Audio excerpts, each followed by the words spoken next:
My dad took something from me, something that I thought was mine alone, my identity. Without a second thought, he opened 3 credit cards under my name. His justification? You're young, you can do without for a few years.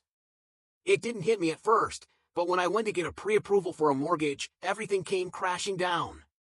The lender's words were like a punch to the gut. They couldn't give me the loan because of those defaulted cards.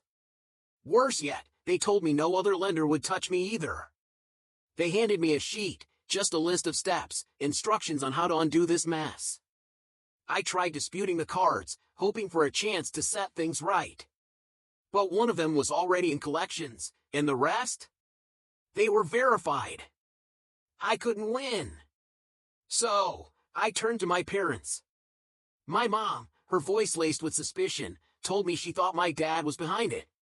She reminded me of how credit cards were a part of their divorce, how he racked up over $50,000 on hidden cards. My dad, on the other hand, barely seemed fazed. These things happen, he said. Be more careful with your social security number in the future. As if I wasn't already cautious. That pushed me, my anger rising. A few days later, I casually mentioned to him that I'd have to file a police report. His response? Not what I expected. You probably shouldn't do that. $115,000 isn't much in the grand scheme of things. Really? Not much? That's my future, my home, my credit. When I told him this was stopping me from buying a house, he just shrugged it off. Wait a few years, he said. They'll fall off your report in about 4.5 years. 4.5 years. Did he think I had that kind of time to waste? I can't wait that long, I snapped. Then came the real kicker. When I told him I had the paperwork ready to file, he finally admitted it. He'd opened the cards to cover living expenses. His work had slowed down, but he'd done what he could to help. It was the first time I heard him speak so vulnerably. But the more he talked, the more it felt like an excuse. It had ruined my life, he said. If I go to jail, it's over for me. He sounded desperate. But so was I. I was the one he'd hurt. Still, I was leaning towards filing the police report. I had everything in front of me. Today, I was ready. The question lingered in my mind, though, was it the right thing to do? Would it even help me buy a house this year? Top comments flooded in, offering support. One person said, report him for fraud, OP. You have no other choice. If you want a home, those cards can't be on your credit. Another pointed out, if he wasn't your dad, you'd have reported him already, right? Why didn't he give you the same respect? Their words stung, but I knew they were right. A few days later, I took the plunge. I spent hours reading through the comments, but it only reinforced my decision. I headed to the police station. After a brief wait, an officer came out. I handed over all the paperwork, and we talked for a while. He told me the case would be assigned to a detective. The waiting game was just beginning, but it was a step closer to justice. I asked him about the potential outcome for my dad. It's pretty clear-cut, he said. But the decision on charges is up to the state attorney's office. If they pursue it, a warrant will likely be issued. And if it's his first felony, he'll probably get probation or diversion. But if he gets arrested, he'll spend some time behind bars. My mind raced. Was I prepared for what came next? Part of me was. He'd made his bed. When I updated everyone, the comments were mixed, some supportive, others critical. But I felt a weight lift off my shoulders. No matter what happened, I had to stand by my decision. It was the only path forward. My dad's arrest was the first sign of things falling apart. A traffic stop, something so ordinary, had led to him being locked up for the night. He was out by the next day, but the damage was already done. He called me, his voice colder than I'd ever heard before. You're dead to me, he spat. Don't ever contact me again. Just like that. And with those words, any hope of mending our bond evaporated. My brother wasn't in the clear, either. He found credit cards opened in his name, ones he didn't recognize, and had reported it to the police. But the investigation didn't look promising. The addresses on the accounts didn't match his, and the officer told him it was unlikely the case would go anywhere. Still, he was fighting to have those charges erased from his credit. The weight of this betrayal was sinking in, and the more I thought about it, the more devastated I became. I wanted to shout out to everyone who had supported me, who had given me the courage to take this step. Their comments had been my lifeline, pushing me to do what needed to be done. I promised myself that I'd leave this all behind. After everything, the public records, the arrest, the family shunning, I needed to move on. I'd delete this post, erase all traces of the pain. But part of me knew, deep down, that this wouldn't just vanish. My father had brought this on himself. Switching gears, I now had another issue to face: Emma, my fiancée, and her wedding dress. The wedding was set for July, just a few months away. The venue was booked, the plans almost finalized.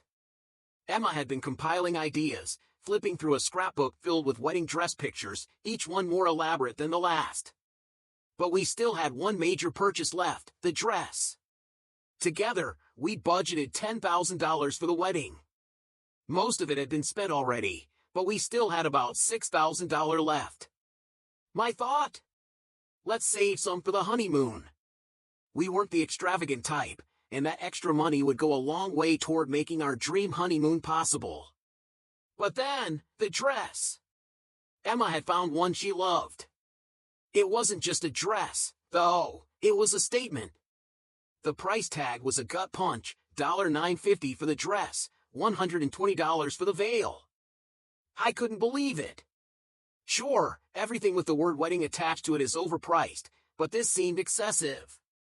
I'd be wearing my dad's old tux, the same one he'd worn for his wedding to my mom. It had just been taken in a little. Meanwhile, Emma couldn't use her mom's dress. It wasn't in style anymore, at least according to her and her mom. Fair enough, I thought. But I couldn't let go of the price. So, I did what any reasonable person would. I searched online for similar dresses. And there they were, identical ones for just $50 to $100. How could I not show her? I wasn't trying to make her cheap out. She would wear this dress once. Just one day. But that was $1,000, $1,000 that could go towards our future. Towards our honeymoon. I found dresses that looked just as stunning, but Emma wasn't hearing it. She wasn't interested. She wanted her dress to be custom-fitted, her vision realized. It quickly turned ugly. When I stood my ground, refusing to drop that much on a single dress, she argued back. "I'm using my own money for it," she said, but that wasn't entirely true. Our finances would soon be combined, and the money was going to be ours together. Her mom stepped in, offering to pay for the dress, but that wasn't the issue. We could afford it, sure. But why spend more when there were identical dresses available for a fraction of the price? I thought she'd be thrilled to find a more affordable option, but instead, she was furious. Upset. I couldn't understand it. Was I missing something? After the argument, Emma became distant. Cold. And then, just when I thought it couldn't get worse, she said something that threw me completely off balance. "If you want me to cheap out on my wedding dress, then I need to really think about whether we're a good match for marriage." A wedding dress. That's what it had all come down to. I couldn't believe she'd say that. I couldn't believe we were here. I made the mistake of comparing her to a toddler throwing a tantrum over a toy. It was cruel, but I was hurt. She left, went to stay with her parents, and I got a call from them. They told me I had gone too far. The shame I felt now, it hit hard. I wanted to fix it. I wanted us to move past this. But the damage was done. The dress, the price tag, the fight, it had shattered something between us. I just hoped that somehow, some way, we'd be able to piece it back together before the wedding. I've learned a lesson from all of this, one that I'll never forget. But now, it's in Emma's hands. I was wrong. I admit it. The whiskey had a grip on me, and I let my words slip, the spelling too, but can you really blame me after everything? After all, things had spiraled out of control. Emma, I hope you know I see my mistakes. I see how it all unfolded, and I'm sorry for the way things went. It's good that you've taken time to step away, to find some space to think things over. There's a quiz from the Love is Respect project that might help you sort through your thoughts about whether this relationship is the nurturing, healthy kind that we all deserve. Take your time. You deserve that. Whatever decision you make, there's a whole community of people rooting for your happiness, for your peace. As for me, I couldn't leave it at that. I couldn't just walk away without addressing the mess I created. My behavior had crossed the line. The things I said, the way I reacted, it was all too much. And then it got worse. A private message came through, furious, filled with vitriol. I was banned from the subreddit, but that didn't stop the firestorm. He was still coming after me, still blaming everything on me. I live in the real world, he said. People yell when they're angry, they save money where they can, and they don't just block you and run away. His words, dripping with disdain. His reality, a twisted version of things. Emma, please. You're still holding on to something that isn't worth it. There's a reason men who are nearly 40 marry women in their 20s, it's control. They manipulate. They find someone who hasn't yet learned the lessons that life throws at you. And look at this dress situation. $1,000 for a wedding gown? You're being controlled, and you don't even see it yet. The argument, it all boiled down to that one dress. Her dress. A simple, traditional gown, nothing extravagant, but even that felt like too much. The price, just under $1,000, but still, that was too much for him. He posted it on Reddit, asking for opinions, but really, it was just validation he sought. He wanted to be right. And the lies he told in that post? They cut deep. He claimed that Emma made more money than him, that they were splitting the costs. But that wasn't true at all. She was putting in most of the money, as she always had. He made barely above minimum wage, and yet here he was, trying to rewrite the narrative. And the damage didn't stop there. Not only did he lie about the financials, but he used her real name. Not a throwaway account, not a single ounce of privacy respected. And the age gap, he twisted that too. He was 43, not 40. She was 23, not 27. They'd been together only a year, not 2. All of it, distorted. He posted details about their life that should have stayed private. It wasn't just about the dress anymore, it was about betrayal. Emma, I can feel your pain through this. The comments he received, the lies that grew larger and larger, every word from strangers on the internet pushing her further away. But it wasn't just strangers who saw. The whole thing was shared on Facebook and Twitter. Her life, her personal details, exposed. And then, he got drunk. Called her parents. Screamed down the phone at them until her dad had to hang up, disgusted. I can't even imagine what it must have been like for Emma, her world crumbling from all sides. Now, she was dealing with the fallout. Fake accounts were being created in her name, spreading lies. He couldn't even leave it alone. She couldn't escape from it. And with every passing hour, the weight of it pressed harder. Her money, her wedding, her life, it was all tangled up in this mess he created. And now, Emma's turning to Reddit for answers. She's asking for advice. What to do? What now? How do you walk away from someone who's been this controlling? How do you undo the damage? The saga didn't stop there, though. Months later, it only got worse. He had a new post, and it was a cry for help. He was lost, still haunted by the wreckage of his past relationships. His last girlfriend, Casey, had left him. Now he was back to square one, desperately searching for something to fill the void. He didn't understand what he had done wrong, or why his relationships kept falling apart.